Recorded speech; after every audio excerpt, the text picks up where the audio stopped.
Драги пријатели, ве поздравувам на уште една сесија од проектот Критичко преиспитување на правото во делот на психоанализа и право, каде имаме честа да ни гостува со предавање професорката Рената Salecl.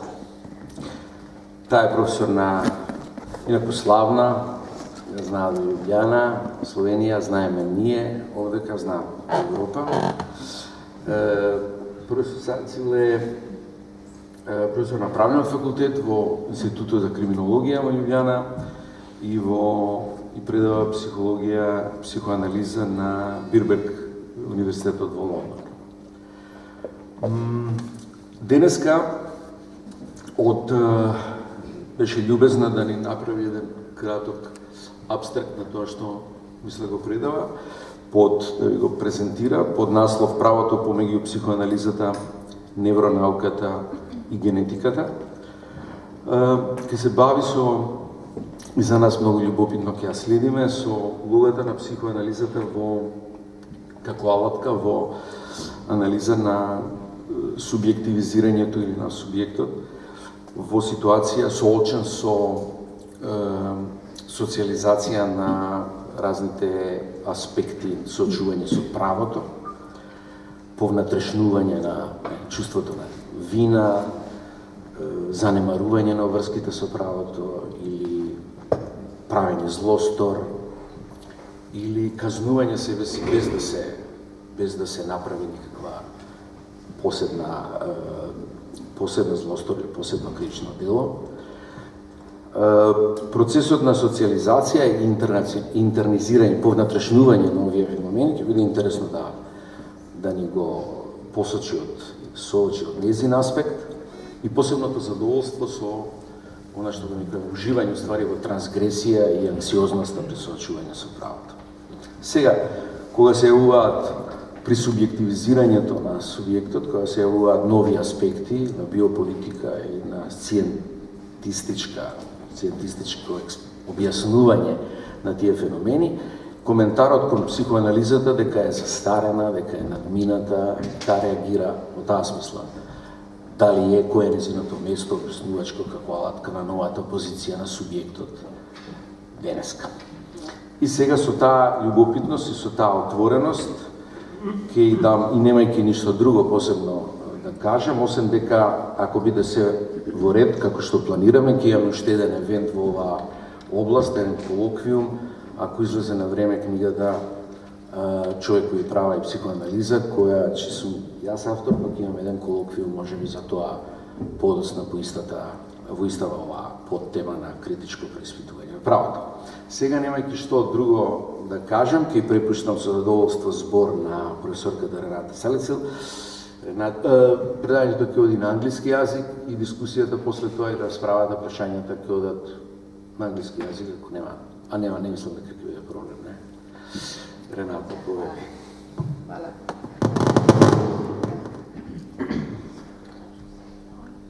I will speak in English, but you can also, in the discussion, you can ask me questions in Serbo-Croatian, because I guess for younger generation it is maybe better to if I speak in English. That's why we decided this will be my language.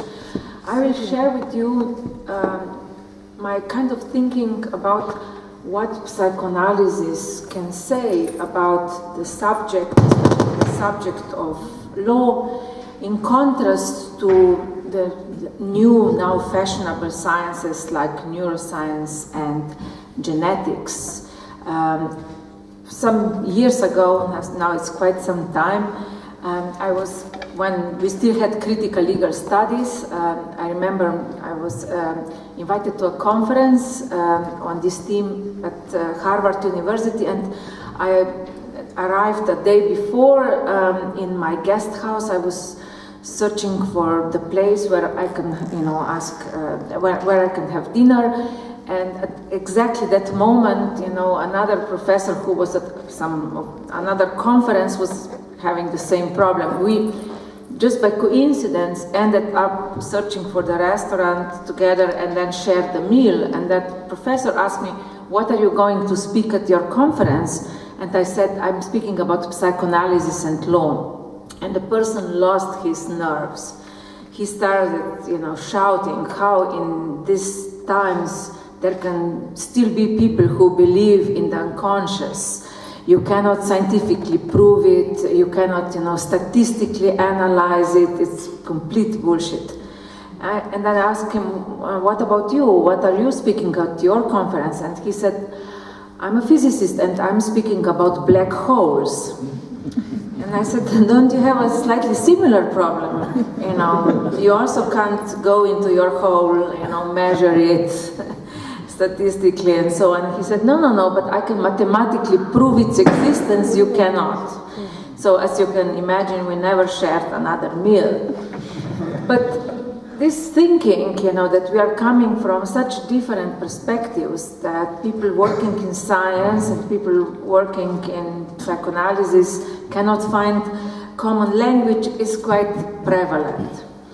Now, in one of the Agatha Christie's novels, Hector Poirot says that it is in the brain, in the little gray cells, on which one must rely. He says, one must search for the truth within, not without. Now, Poirot, of course, meant that metaphorically. He was pointing out that it is with the help of our reasoning that criminal cases can be explained.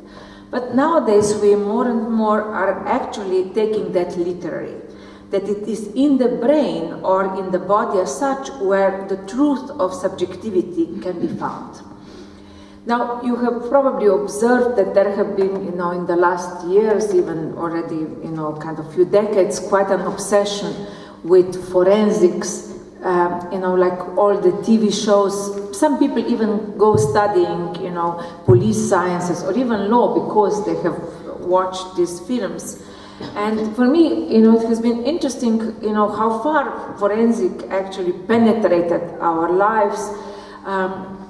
Probably all of you have observed a very famous National Geographic photo which was taken in the mid-80s by Steve McCurry of the famous Afghan girl. This Afghan girl with the headscarf, the young girl who with green eyes looks into people. And some years ago, National Geographic decided that they will try to find this woman.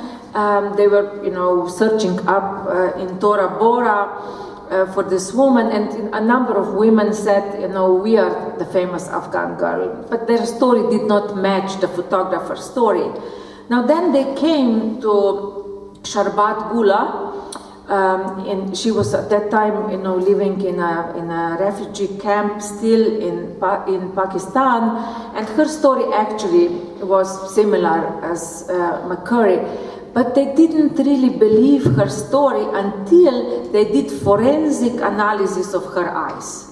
So they took a photo of her eyes as they are now, and there is a forensic laboratory specializing this in America. And when they got the forensic proof, this was it. So although National Geographic relies on telling stories, and especially the identification with this image relied on fantasies, and it has been, I would say, abused in a way beyond belief. But they didn't actually believe in the story when they found the living woman behind the photo. They wanted science to say this is truth. Now, this kind of a search for the insight of the truth is now, part of legal discourse more and more. In the United States, this kind of a, let's say, use of neuroscience in the legal domain have increased in the last decade or so. So in 2005, for example, there were, in the Supreme Court, they had kind of 30 cases where they were using neuroscience. But you know, in 2012 there were already 100, and it's pretty much going on. And in other, you know, lower courts, you also have an enormous increase. Even in Slovenia, my junior researcher Miha Hafner just last year finished a PhD thesis on neuroscience and law, and a portion of his thesis is analysis of Slovenian courts. And he saw that even with us there is an increase. If you have a chance to get a neuroscientist testifying in the court, actually you have a much better chance to get a lower sentence, or even sometimes, you know, no punishment, if there is like the idea that there was something in the brain that made you do something. Of course, in the past, in the history of criminology, we know that there was the search to find for the truth of the criminal in the body. Lombroso and Gall were, you know, the famous biological criminologists who were sort of, let's say, developing the idea that you can measure the skulls, or even, you know, observe if a person has what the Americans call a unibrow. You know, one of the idea of Lombroso is that criminals don't have, you know, two separate brows, but just like one brow. You know, so Frida Kahlo, the famous painter, would probably be perceived for them, you know, a kind of a potential criminal with her famous brow. So in criminal law, but also in other, you know, kind of law, in civil cases, neuroscience has been often, you know, used in the way to find the reason of why someone committed a crime. Now, one idea quite often is that with the help of neuroscience, maybe defense can kind of help to the subject to plead insanity. In this regard, you know, the idea is to figure out what might be the difference between healthy and unhealthy, between normal and deformed brain. But there have been, you know, a number of cases also where they have been looking at, you know, whether a person maybe commits a crime because he or she has, you know, taken particular type of medicine. In Australia, there was a famous case of a person who was treated for Parkinson's disease and was, you know, the medicine he was taking was the famous L-DOPA, which helped him, you know, to regulate his dopamine. Now, there have been cases where people, as a result of L-DOPA, developed certain addictions. Some people, you know, couldn't stop eating, or some people couldn't stop spending something, or, you know, sort of sexual addiction. But this person developed gambling addiction, and you know, some particular sexual behavior too. Happily, you know, neuroscientists testified in court, pointing out that this medicine can have with some such side effects, and you know, the person again here was perceived not guilty. Now, there have also been very famous cases in regard to sort of like sexual behavior in the United States. One famous case which have been overused, almost like abused in the courts, is in the literature which uses neuroscience, have been a case of, I would call him a happy teacher. It was a teacher, you know, fully integrated into society, who suddenly, out of blue, started collecting pornography. And he had a stepdaughter. He started bothering the girl. You know, in the school, they asked him to start attending sort of like some counseling. They didn't really dismiss him yet. But, you know, just before going to his first counseling session, he had a terrible headache, ended up in the hospital. They discovered a tumor. When they removed this tumor, his behavior went back to normal.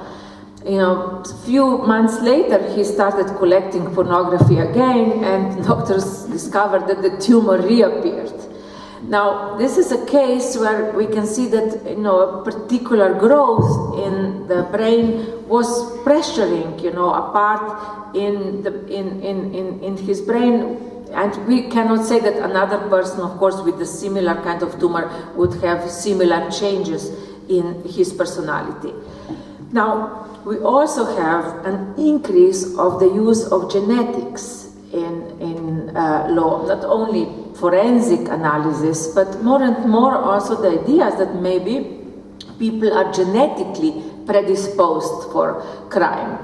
There have been 2 cases in Italy where geneticists successfully, sort of helped defense to lower the sentence of a murderer. The first case was a case of an Algerian who was attending some ritual, some religious ritual, and at that time he had put a particular kind of makeup on his face. Someone was mocking his makeup. That Algerian struck back, was angry, killed the person. At first, the Algerian got quite, low sentence of 12 years because actually there was, sort of a testimony that he had some psychological problems and was treated in a psychiatric hospital in the past. But then geneticists testified claiming that the geneticist had a change in the MOA gene. This is the gene which controls the dopamine and serotonin in the body. The idea was that the person could not control himself if he was provoked. And as a result of this testimony, the court decided to lower the sentence for like a year and a half. Now, this was like a decision which majority of geneticists were shocked because, they were saying there have been no analysis of the Algerian population, their MOA levels and so on. And of course, the whole theory of the genetic predisposition for crime has been very much contested. The idea that there exists something like a warrior gene has been heavily criticized when it first appeared in scientific literature. Now, these are kind of the attempts, in a way, to think with the help of new sciences about what is the X in the subject, what makes someone commit something, what sort of might be an element in the subjectivity, that law has to sort of kind of discover before it judges a person. Now, psychoanalysis has a very different reasoning from neuroscience and genetics. Psychoanalysis primarily asks, why do some people internalize social prohibitions and others do not? How is it that, people so differently relate to law? Some are oblivious to social prohibitions, others constantly feel guilty. And we have also cases of people who feel so guilty, who are struggling because of an abstract feeling of guilt, that for them committing crime paradoxically appeases the feeling of guilt. When they are punished for something, in a way that kind of a pressure of the guilt, in a way, is less present than it was before. And, in some way, the punishment for something that you actually even didn't commit might be an appeasement. That was what Freud was analyzing when he looked at the life of Fyodor Dostoevsky. He was kind of thinking, Dostoevsky, we know, was haunted by guilt related to his desire to get rid of his father. He wrote already in Brothers Karamazov's about a kind of a horror of a father, and his own father actually was, quite a problematic person. And Dostoevsky, in a way, had kind of a desire, throughout his life to get rid of his father. At the same time, Dostoevsky was suffering from sort of epileptic attacks. And Freud's theory was that, the feeling of guilt that he had for the fantasy to get rid of the father increased dramatically when the father actually died, not related to the desire. He didn't kill his father, but when the father died, when the wish to get rid of the father was realized, Dostoevsky had more of those attacks. He appeared in the attacks, as Freud says, as a dead person himself. Now, when he was imprisoned and sent to Siberia for his political activity, that's some story that the attacks presumably became less severe, or some even claim that they stopped at that time. This is contested among biographers, but Freud's idea was that when he was punished for something that in a way he didn't do, he was not like a kind of a criminal even in his own mind for his political beliefs. When he was punished, Freud said it was as if his father's delegate, acted against him, and that punishment was an appeasement for the horrible feeling of guilt he experienced before. Although he did not think, that he should have been punished, paradoxically at that time, this kind of, let's say, self-punishment became less severe as it was before. So another problem for psychoanalysis is how do, people who have different subjective structures relate to law. And classical Freudian and also Lacanian psychoanalysis speaks about the difference between neurotics, psychotics, and people who have a structure of perversion. Very briefly, the difference would be that, a neurotic in some way has internalized symbolic prohibitions. Now, symbolic prohibitions are not, written laws, but are sort of prohibitions which are transmitted through the process of socialization. Often it is the primal caregiver who sort of transmits, certain kind of unwritten rules, codes, in the way he or she behaves towards the child. And one of the prohibitions, cultural prohibition, is, for example, prohibition of incest. So, in psychoanalysis it is crucial that in the process of socialization, this kind of prohibitions, and especially the kind of parental no, a certain kind of a limit that parents impose on children is kind of present. Now, in the cases of psychosis, psychoanalysis would say that quite often you would observe that there was no symbolic law. Lacan calls this the name of the father. Now, it is not necessary that the father is alive or even known or present, but since we live mostly still in patriarchal society, and at the time when Lacan was writing, society was even more patriarchal, he used this term, the name of the father, as a kind of let's say, another way to depict the symbolic law, this kind of a cut that introduces, as what he says, is like a certain kind of a symbolic castration. And again, we can say prohibition of incest would be one example, where, the primary caregiver in the patriarchal society mostly is the mother, it kind of does not have a too close, especially erotic, and also too close emotional relationship with the child, but that there is a certain kind of a cut, a limit in this relationship. Now, in some cases of psychosis, this prohibition does not exist. That symbolic law did not operate, and often you would also observe that the subject, as a result, does not struggle with similar dilemmas as the neurotic are. In psychoanalysis, we speak about the subject being marked by a lack. The subject who undergoes the symbolic castration through the process of socialization has to, sort of experiences a certain lack where the subject will in some way constantly feel incomplete. And the subject also needs to deal with the fact that others, and especially the most important other, let's say the primal caregiver, is marked by a lack, which means also that the child will not be the object that can make the other complete. Similarly, the subject, living in a society, encounters what we call the big other, the social symbolic structure, as being inconsistent. Again, here Lacan uses the term being marked by a lack. And his idea is also that the big other, the social symbolic structure, in some way doesn't exist, but is nonetheless functioning. What does this mean?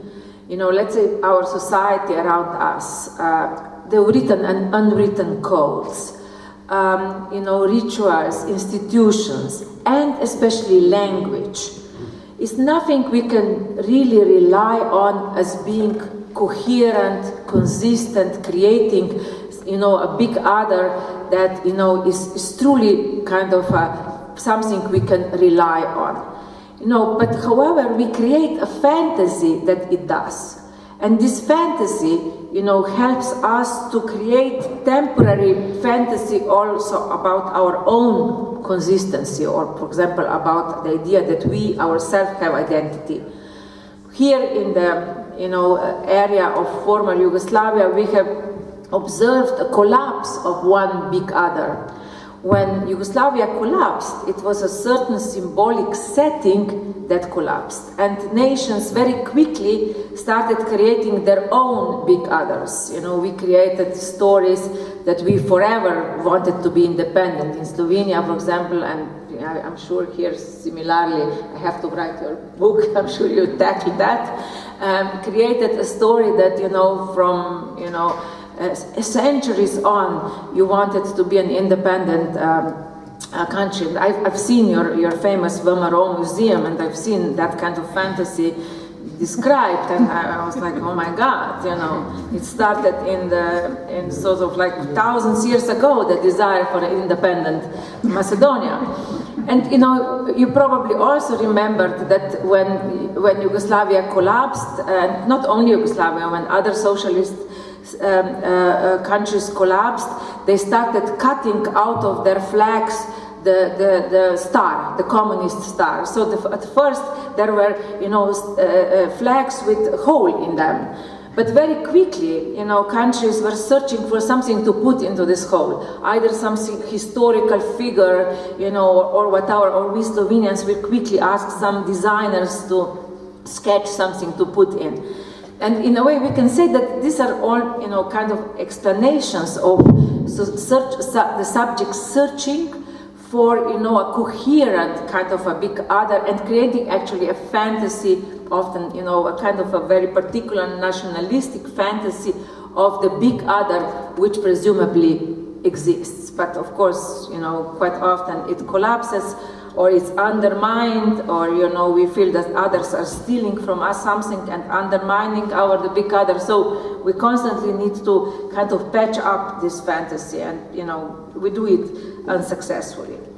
So for psychoanalysis, the question is, what is the nature of the moral law that governs the individual in his or her inner self, and how does the subject relates then to the written laws? Because there is quite a difference the way people actually internalize prohibition, this symbolic prohibition, and in regard to the difference in this internalization, they also differently relate to the written law that you are studying here.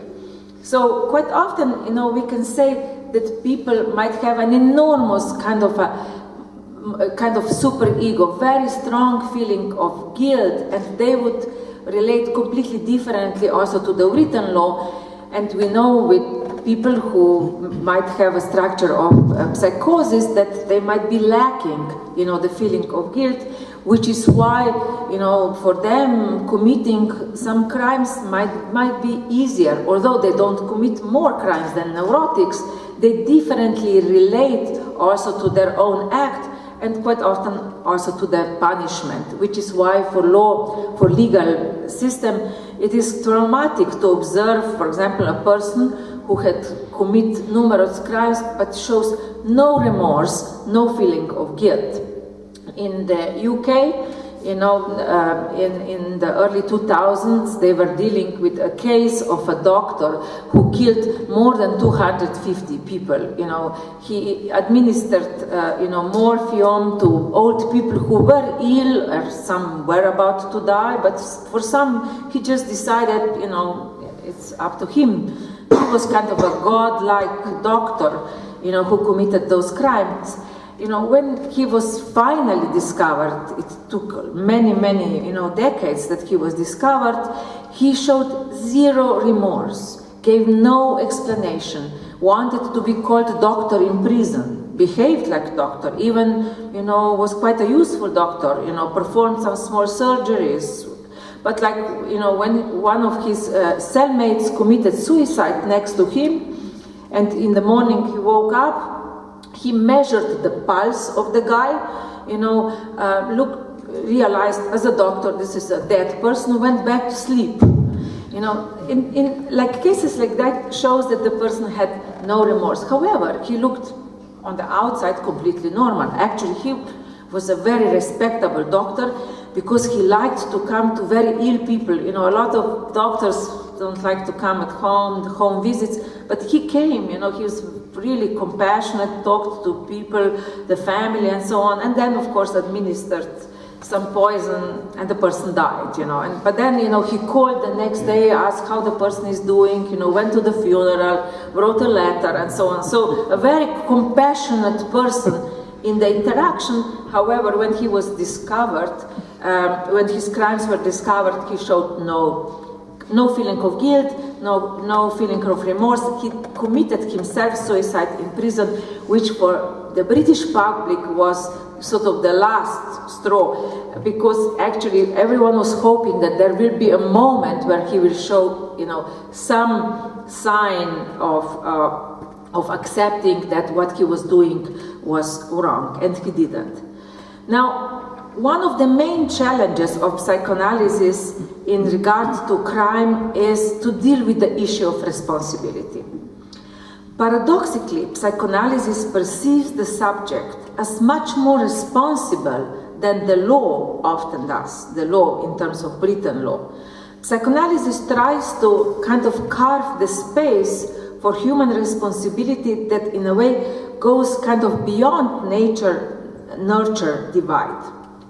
When Freud was speaking about, what a term that he invented, Nervosenwahl, the choice of nervosen, he kind of spoke in a way about a particular kind of responsibility of the subject.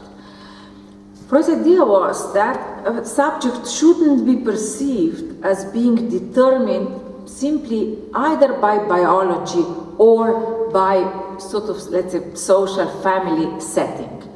Although many of his patients lived in terrible, families. However, of course they suffered. They had neurotic symptoms because of, let's say, we can say the setting in which we lived. But for Freud, nonetheless, his idea was that we cannot perceive them as determined. So, terrible family, a person develops particular kind of neurotic symptoms, but Freud's idea was that these symptoms were nonetheless the subject's choice. Now, he did not perceive them as a rational choice, but as a certain kind of a forced choice, which is why he used the term the choice of neurosis, just to point out the fact that we are not determined, but we are creating our own answers, our own symptoms, very painful often, to the setting in which we have been born. And so neither biology nor family, society is something that we can, in a way, blame for our suffering. That was his idea. We create symptoms on our own, not in a rational way. However, they are our, let's say, there is our authorship related to them. And because we are, in a way, creator of a symptom, there is also a possibility of change, which is why Freud's idea was actually that, if we don't perceive the subject as determined, we can also perceive a possibility that symptoms change. Maybe, they change through a long process of therapy, psychoanalysis, or whatever. Sometimes they change spontaneously, something happens.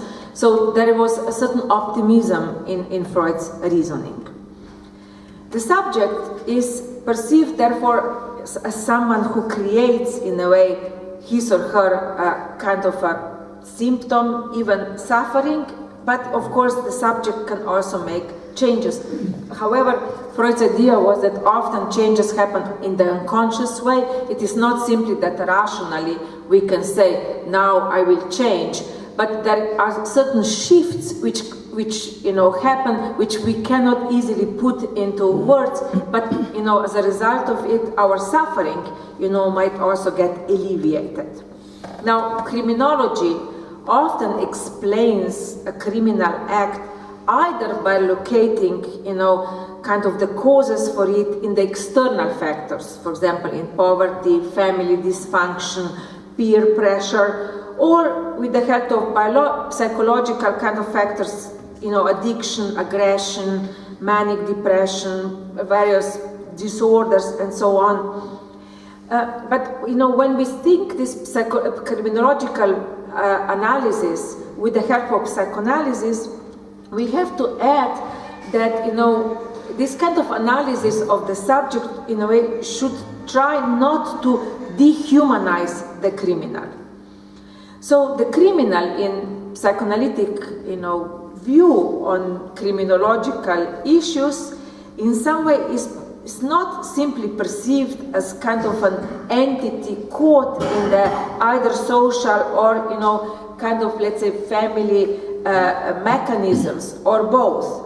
In some way, psychoanalysis tries to explain the criminal act in the way that the subject is in a way kind of responsible even for kind of, let's say, enjoyment that he or she got out of the criminal act, although maybe law would perceive the subject as not being legally responsible.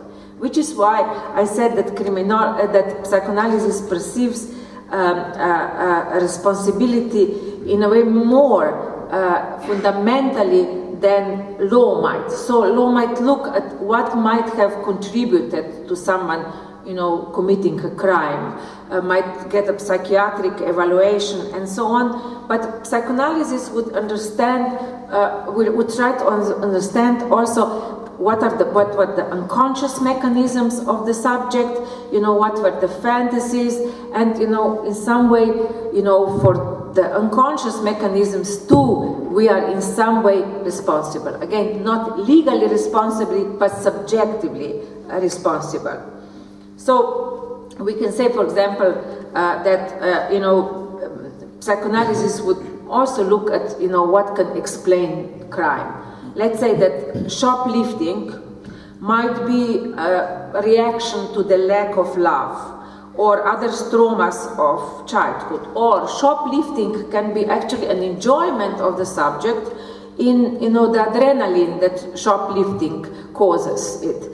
I remember many years ago there was a famous Hollywood actress, Winona Ryder, and she stole a dress in a shop in Los Angeles.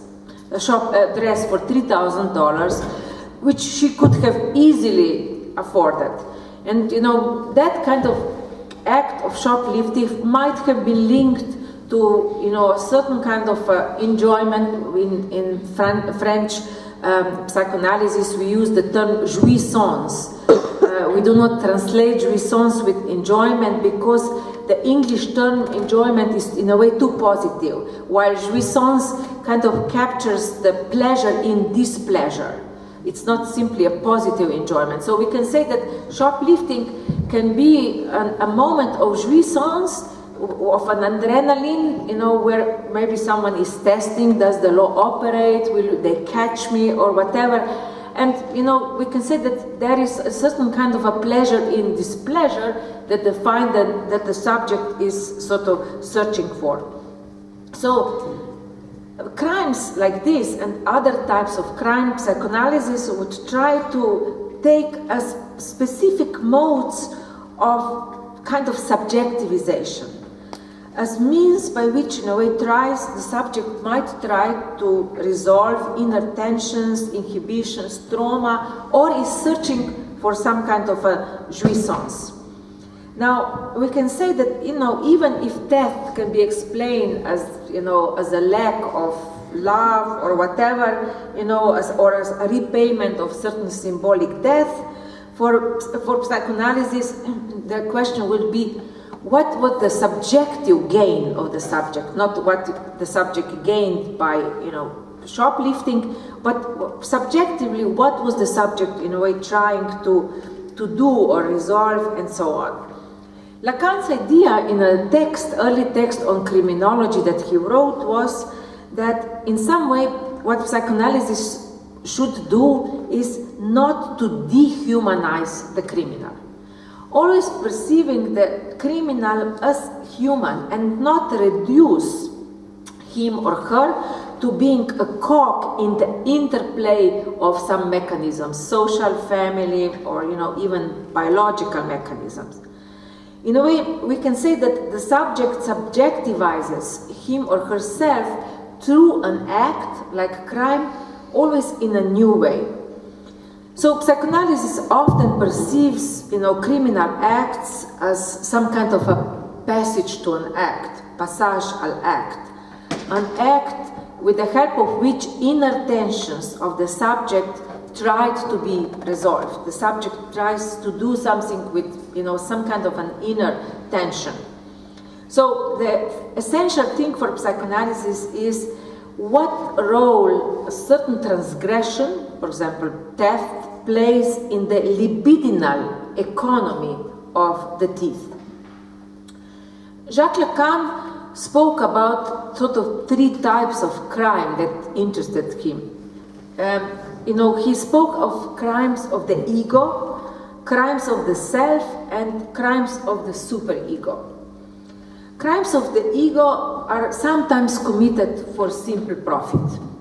Let's say, that paying taxes is, obligatory, cheating on taxes might be perceived, just like an ego crime. I will try, maybe I won't be caught. But I will try to gain profit. For crime, then crimes of the self were crimes which might be kind of instinctive, crimes which are a reaction to a certain aggression. Now, it is not so easy to commit crime, which is why, let's say, neurotics often, either, need to be really provoked that they commit crime, or, they maybe are intoxicated. They might fantasize about crime, but, committing it, there might be a certain moment, when they will commit it. Yesterday in Slovenia, actually, I gave a lecture in, high security prison. It was the first time in my life. It was very interesting. There were only 6 prisoners who came because many don't read, and they were supposed to read the book before coming to the lecture. But there was one prisoner who, in the discussion later, sort of appeared that kind of I would say an impulsive person. He appeared, or someone who committed a crime in an impulsive way. I don't know exactly what he committed, but when we were discussing sort of certain, psychoanalytic concepts, he actually sort of pointed out that whatever he committed at the moment when he found his wife in bed with another man. Now, I don't know whether he killed him or attempted to kill him, but he said that she was cheating on me for a long time, but I never really had a proof. And when I found her, I lost it, So we can say, that might be an example of that, a reaction, a momentary reaction. Psychoanalysis is not that kind of interested in these 2 first types of crime, but more the third type of crime, the crime of the superego, where there is a split between the ego and the superego. Superego is where our kind of feelings of guilt are located, and where there is a real tension in the subject between the ego and the superego. And it is this tension that the subject tries to commit with the act of crime. Now, in some way, we can say that psychoanalysis has been in its own way interested in the inside of the body. Libido, the unconscious, drives, desire, affects have all been words in which we try to depict something in the subjectivity that in a way appears to surpass our conscious capability to understand ourselves and others. Now, for example, when Lacan was speaking about love, he pointed out that we see in the other, when we fall in love, something that, that the other does not have. And that we also offer in love what we do not have, and, often what the other doesn't want. So, in some way, we fall in love with a sublime X in the other, which is sort of like a stand-in for the lack in the subjectivity as such. And we create fantasies around this lack. Now, and it is often when the fantasy collapses that we can fall out of love. And, this can happen for, quite banal reasons. I remember as a student, I had a colleague who gave me, at that time, a very interesting and still useful, I would say, description about love, which I like to use when I explain, the kind of the logic of sort of a fantasy and attraction to students. So his example was that when he falls in love with a woman, he very much enjoys having coffee with her. And the idea for him is that, he can observe the beloved, with all the gestures she has, how she picks up, the coffee, how she smells it, how she sips the coffee. That's for him, wow. And then he says when he falls out of love, he cannot stand how she drinks coffee. Every noise she makes is awful. And in some way, we can see here how close are love and disgust, or sometimes love and hate. They can be perceived as two sides of the same coin, because they both actually target what we perceive in the other, and the other does not have, and we create a certain fantasy, either of love or, of hate around it. Now, today, this question of the X in the other has been sort of analyzed in a different way when we are using the neuroscience and genetics as explanation for subjectivity. And I read in Slovenian an interesting book, which I don't know whether it exists in Macedonian, but it exists in Greek language. And I don't know what we had as a relationship between Greek publishers and Slovenians, so it was translated in Slovenian, and then I saw it also in French. The book is entitled Gene for Doubt. The author is, his name is Panayotopoulos, and this novelist, Nikos Panayotopoulos, imagined a society of the near future where they will develop a genetic test which will help people to sort of figure out whether someone has genetic talent for art or not. So in this society, some people, get tested and they get a proof that they are genetically, sort of determined artists. Immediately their artworks become successful, and, people publish whatever if they are genetically proven writers. Now, for older writers, this is a problem. If you are already an established writer, it's a risk. If you don't get a certificate, no one will read your books anymore.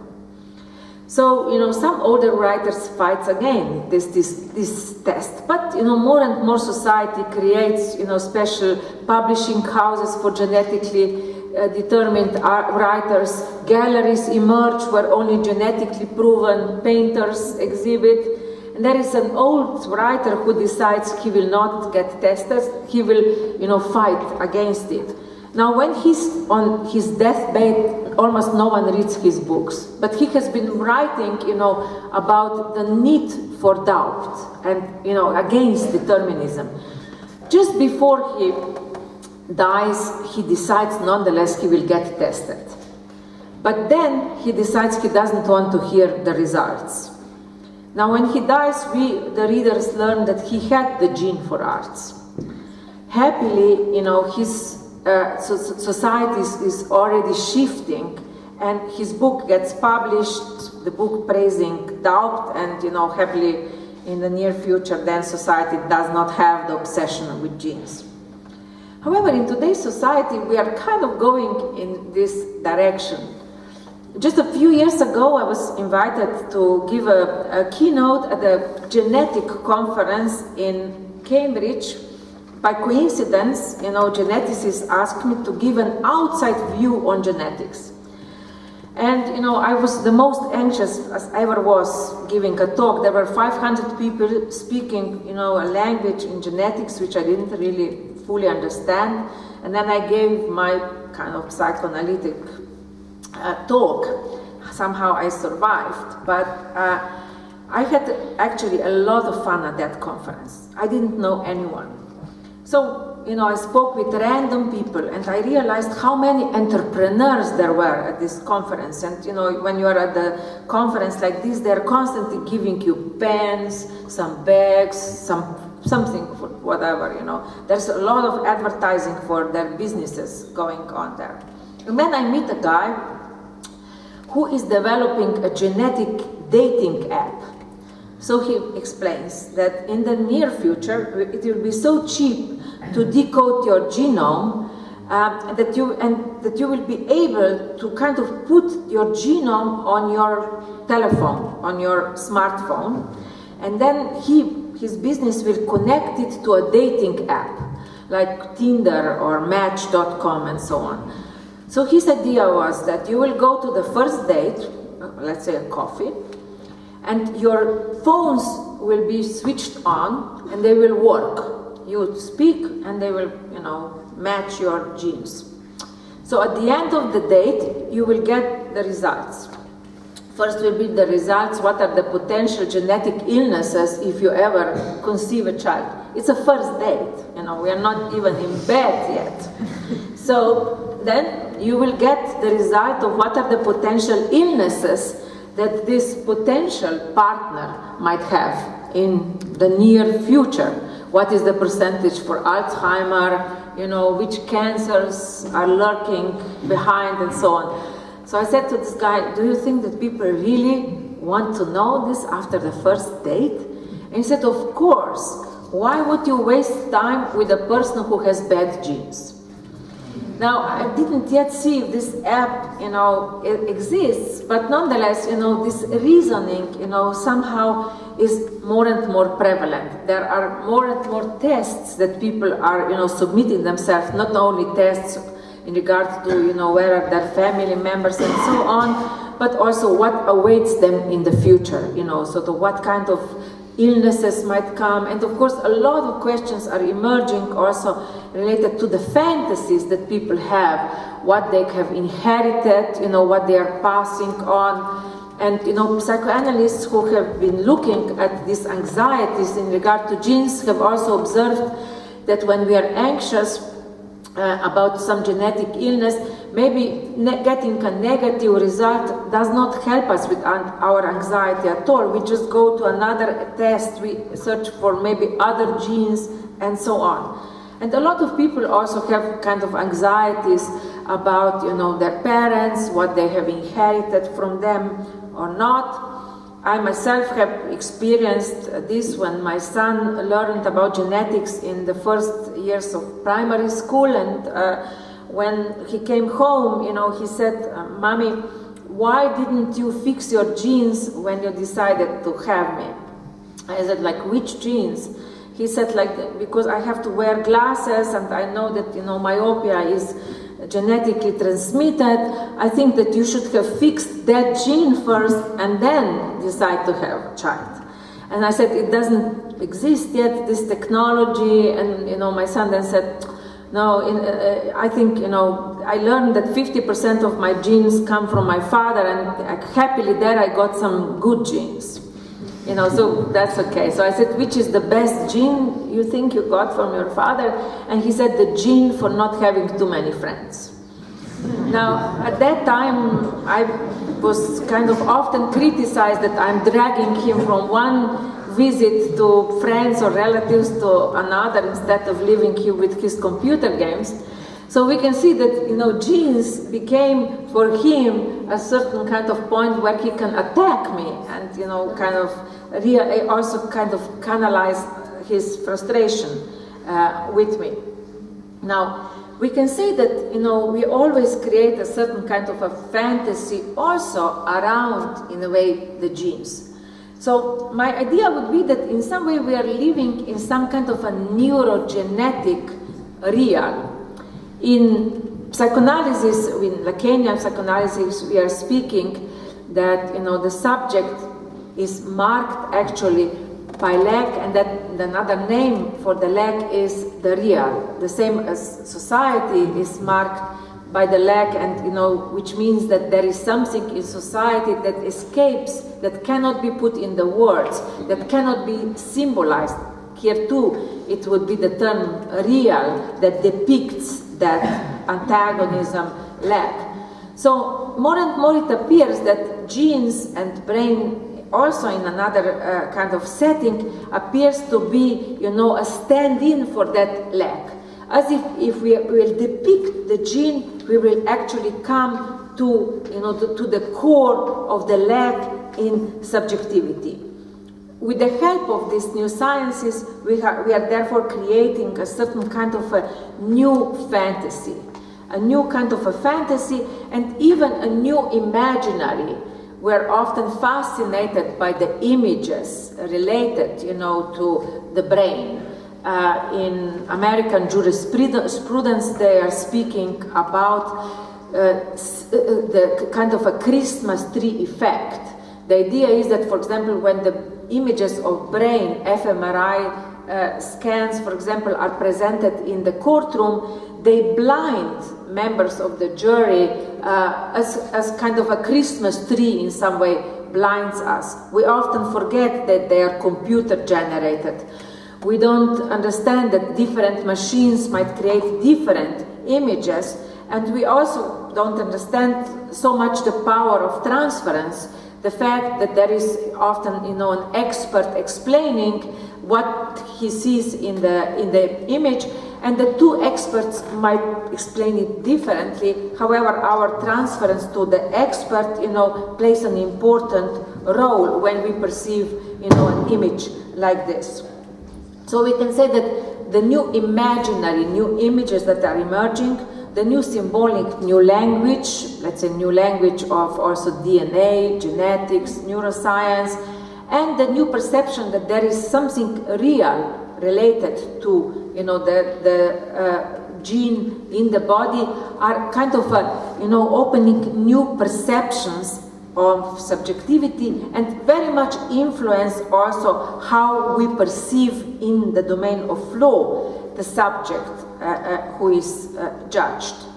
Now, in the conclusion of my talk, I will give you one example where we can see the differences between the sort of like neuroscience, genetics, and psychoanalysis in analysis of crime. I came across an interesting American case of Jeffrey Landrigan, a criminal who was some years ago waiting on death row. Now, Jeffrey Landrigan has been analyzed in a number of cases as the kind of a case which can prove as genetic determinism of crime. Adrian Rain, American psychologist who works in the domain of genetics, neuroscience, and crime, had written a few years ago a book called The Anatomy of Crime.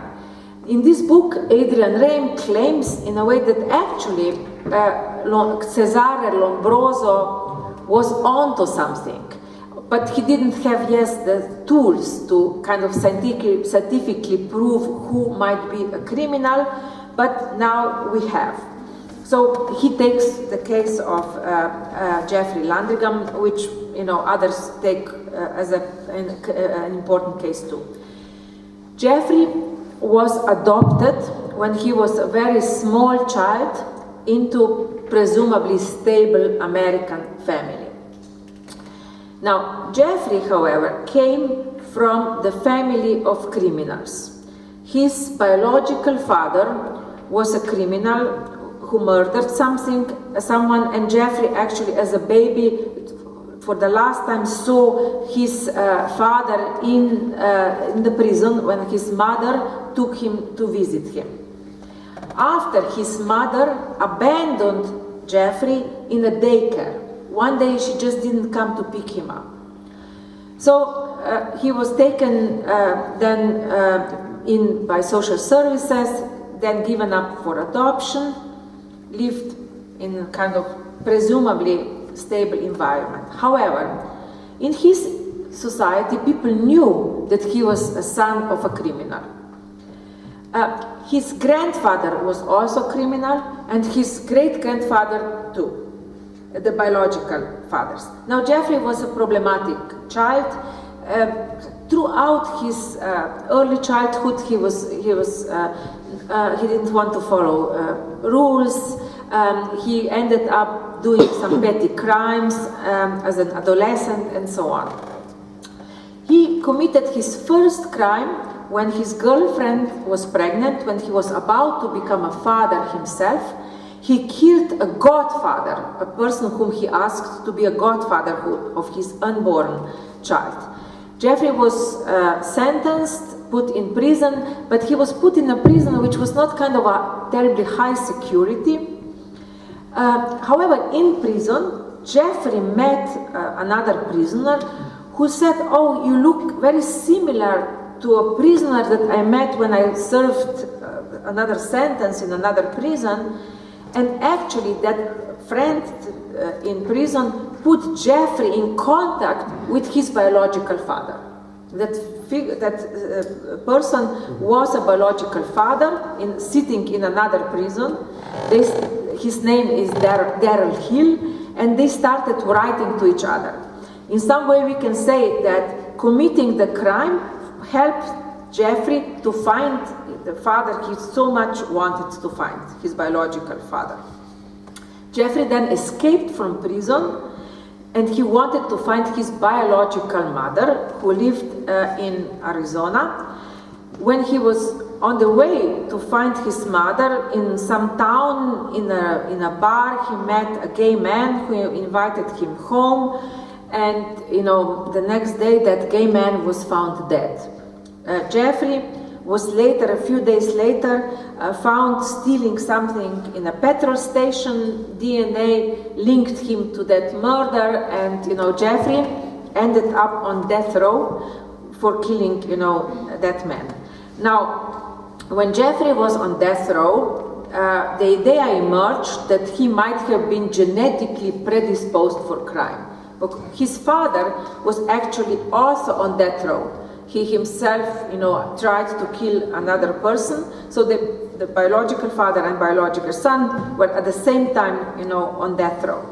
Now, biological father said that actually he also thinks that his son didn't have a choice.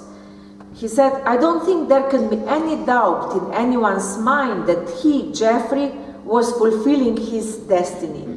I believe that when he was conceived, what I was, he became. The last time I saw him, he was a baby, and he said he was in the bed, and under his mattress, I had 2 pistols and Demerol, and he was sleeping on that. So he was sleeping on drugs and pistols that his father was storing under his bed." Adrian Rain concludes from this, "Placing the gun and drugs under the baby's pillow foreshadow what was to come, like father, like son. Whether it is violence, drugs, or alcohol, Jeffrey Landrigan was seemingly doing little more in life than acting out the sins of his biological father."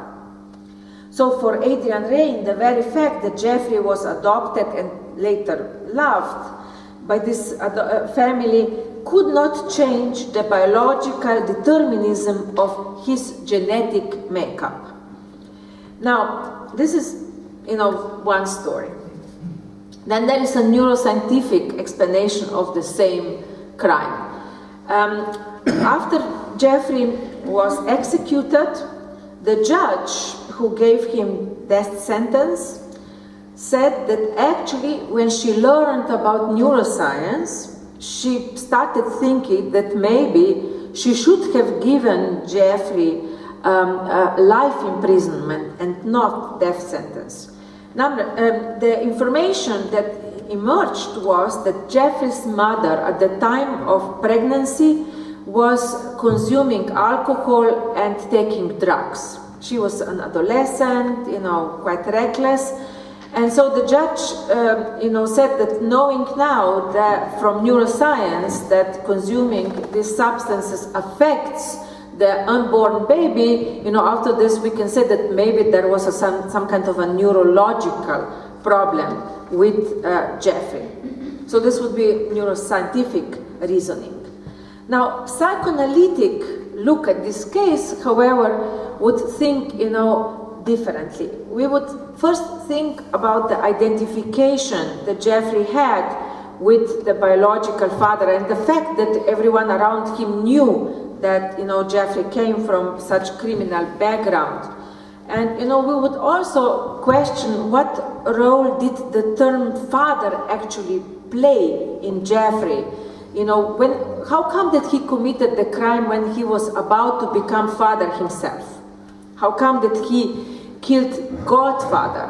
How did, the fact that he was about to take the symbolic role of the father, how did that affect him? Also, we would probably question the sexual, problems of Jeffrey, the fact that, he went to the house of a gay man, killed him, and later denied and absolutely denied that about any kind of homosexual desire when he was put in prison. Now, similarly, Jeffrey's father, paradoxically, also, had kind of committed his second crime when a man was provoking him in prison. So, for psychoanalysis, we would question what role, and actually, did the name of the father play for Jeffrey, and also what kind of the identification he had, and of course, we would think about, what kind of a, let's say, process of change was going on, with Jeffrey at the time when he was about to become a father himself. Now, in the conclusion, let me say that in this time of neurogenetic real, we hope that we will find truth in the body. And we often, in a way, forget that human subjectivity with its imagination, fantasies, self-damaging behavior and jouissance related to transgression cannot easily be reduced to either neural machine, which is, working in our brain, or, to kind of the complex machinery that is our genes. Now, new knowledge related to the body, however, is affecting the way people relate both to themselves and, to others. On top of new fantasies that we perform around genes, we can also observe a change in the nature of identification. We have had, now numerous cases, and in the discussion I can mention some of them, where, for example, people have even in the legal setting been using the term wrongful birth, claiming that they actually got wrong sperm, let's say from a sperm bank, or that the donor wrongly presented themselves, and now they are claiming because of the wrong sperm, because of the wrong birth, they want to get a certain kind of compensation. They are claiming that this genetic material might affect the person in the future. The person might develop a certain, schizophrenia or kind of criminal tendency. And, you know, in these cases, you know, we are often forgetting the fact that the subject of these cases, like a little child, will need to subjectivize the notion that there was like a wrong sperm or wrongful birth, and will create his or her own fantasies around them.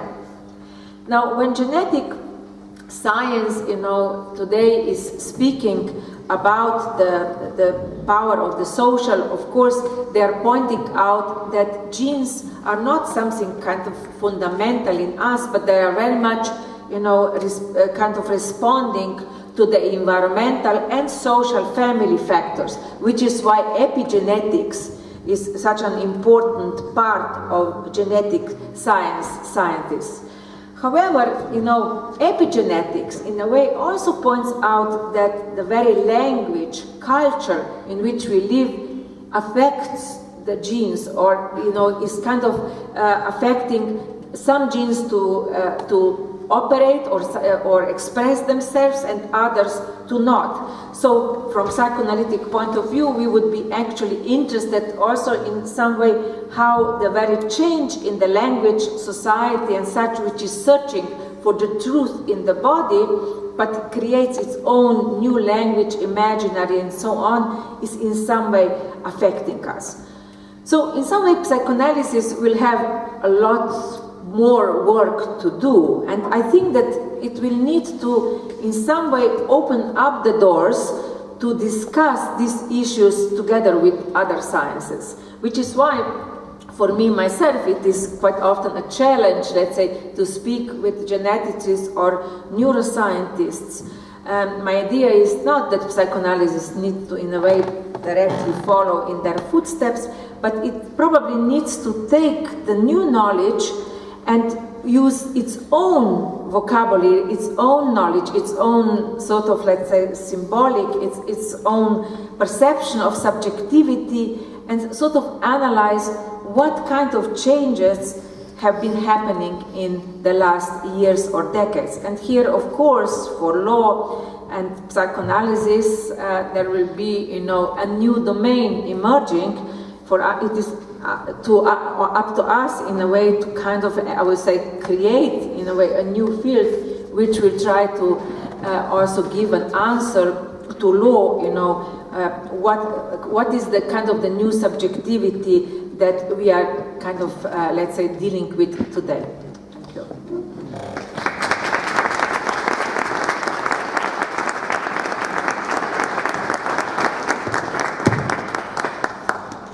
Dobro.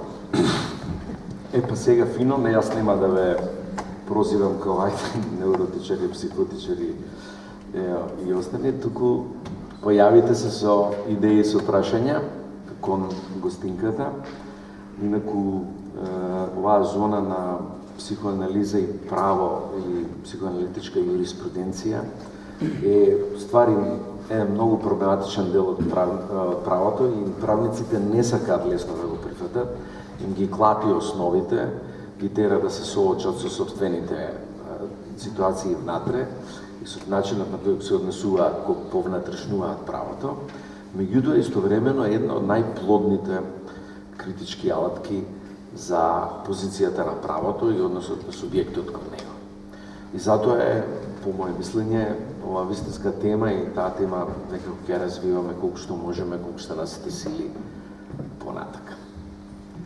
Ајде, кој има прашања, појавите се. Кажете нешто. Полиславчо Димитров.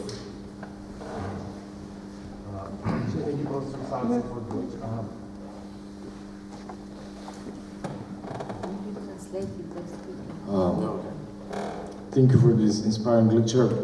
Not so much a question, I would rather have a comment. I completely understand and stand with you in terms of the critique of how genetics and neurosciences are being used, I would rather say abused, by law and criminal justice systems, and especially media, film and literature. And I'm sure that the same has been done with psychoanalysis, because we know for decades that psychoanalysis was not kind of a very progressive school. At least they expelled Lisi Rigare and they were advocating prohibition of same-sex marriages in France, for example. But that's not my point. My point is that I think that we are not... Sorry, who was prohibiting same-sex? Well, a lot of psychoanalysts in France in the early 2000s were one of the main voices that were consulted by lawmakers in terms of whether same-sex marriages should be allowed or not. Judith Butler also speaks on that in Undoing Gender on a specific chapter. But that's not the point. My idea is that I don't think that we are doing justice to the complexities that are taking place within neurosciences, and you mentioned in the end epigenetics, for example. I think that if you say there is not a neuroscience, but there is a whole differential field of neurosciences, including affective neuroscience, cognitive neurosciences, and those interferences with embodied cognitive sciences, etc., which on the very contrary of what these popularized versions of genetics and neurosciences are doing, actually open a very radical way of thinking subjectivity, which is definitely based in the body, but in the body seen as an eco-technical system which is related to wider social, political, cultural, language, as you said, context, and bodies being made and unmade and remade within this context. So, I mean, it goes from some philosophers, for example, Adrian Johnson, who is doing a lot of psychoanalysis, or Catherine Malabou, have been pretty much engaged with these sciences and seeing how they can critically engage, but also take from these sciences in order to offer more radical political critiques. So, for example, in the last case that you mentioned with the Jeffrey case, I don't think that either the genetics reductionist claim that was being made in that case, neither the reductionist neuroscientific claim that was being there, neither the psychoanalytic claim that is being made in this case can make us understand the complex and dynamic political, embodied and psychological systems that actually make this case. Psychoanalysis does not give us account in this case on the complexities of poverty, exposure in differential social environment, on the criminal experiences of parents, the exposure in a patriarchal system of that person, etc., etc. Neither the previous case that you mentioned of a man killing the one that you've met.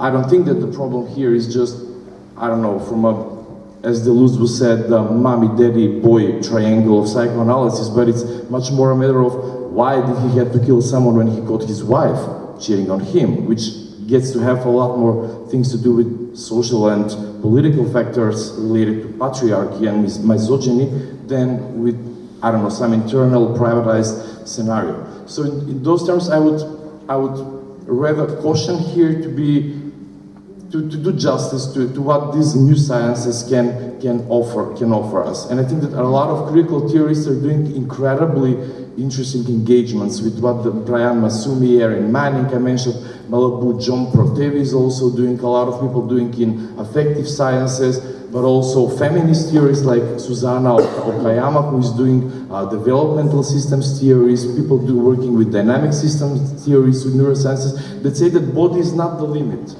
So I think that we should, yeah, I don't know, do some more justice to these sciences. I know that I'm from the humanities and we have always been very skeptical. When there was neurosciences, we were like, reductionism. But the story in good neuroscientific literature is much more complex. And it can offer us, especially thinking politics and law, a lot of interesting perspectives on how to look at it. So yeah, that would be just my comment. Okay, thank you.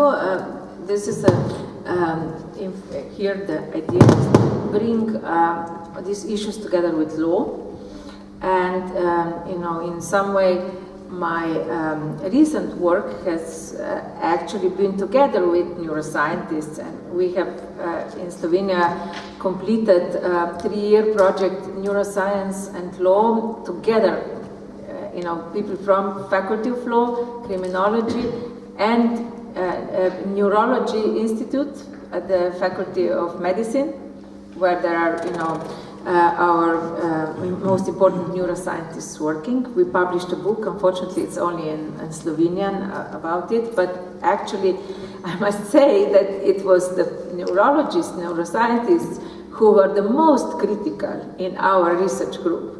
You know, they were critical against the media hype and also actually against the too quick love in certain domain of law for neuroscience. They were cautioning us, where are the limits of their knowledge, and, it was actually people from outside, many in humanities, but also social scientists, who at the start of our research project had, more, I would say, uncritical love for neurosciences, or a hope that with neurosciences we will, sort of find a certain way to deal with sort of legal cases. And it is quite interesting. I've been for many years teaching at Cardozo School of Law 2 courses. One was Neuroscience and Law, and one was Psychoanalysis and Law. And it was as if I had completely different people in the groups. You wouldn't be able to have them in the same room. People who were in the neuroscience group, they came at least at the start of the course with this idea, finally, we will use this and we will solve the things and so on, now that we have neuroscience. And of course, psychoanalytic group, they maybe came because of their personal questions that they had about themselves, but like they also looked at law very, very differently. So I collaborate also quite a lot with geneticists, and I must say here too, there is, I would say quite a mutual respect. It would not be that, either group, people working in humanities and social sciences, look down at genetics, or, maybe vice versa. But I think that we are at the time where, with the development with science, actually, we need to think the bridges. Since I come from the domain of law and criminology, my fear, and that this is here, I am critical, it is actually that biological criminology actually, became very, very popular, and all the things that you rightly mentioned, the poverty, the social, the environmental issues, have been often pushed aside. Now, here, I must say that here, unfortunate role played dominant media. When, when we discovered the gene for crime, if you go to read the research, you will see that at the end, the researchers will point out, environmental, social factors importantly, influence the genes. Epigenetics is speaking about that, that yes, if you live in poverty, if you live in very stressful environment, let's say that there is a lot of crime around you, highly problematic, traumatized family, maybe completely unstable relationships, of course you will not develop biologically and even genetically in the same way as if you are in a rich, healthy environment in a stable family situation. So I think that these things in some way need to be mentioned, hopefully also in the kind of, let's say, more popular media take on genetics. Dobro. Други колеги и приятели? Има понеков интерес? Добро, инаку има една поента која ја спомена, само сакам да ја нагласам, бидејќи таа е близка до она што ја мислам за тоа. Таа обседнато со, уствари, создавање на фантазии како пристап до реалноста. Тоа е таа идеолошка приказ на како пристапуваме кон реалноста, и фантазијата дека преку науката, која и да е, конечно го откриваме клучот, е уствари само уште една фантазија, а не е пристап директен кон реалноста.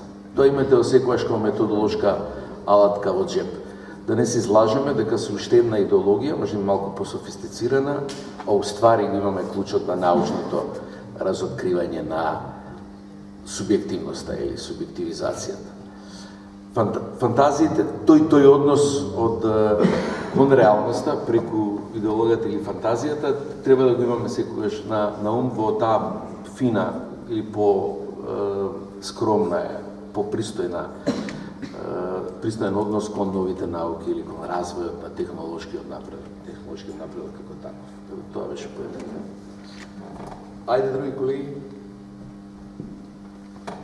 Ова со Wrong Bird ми се свиде кога ги гледаме наши. Wrong Bird. Da.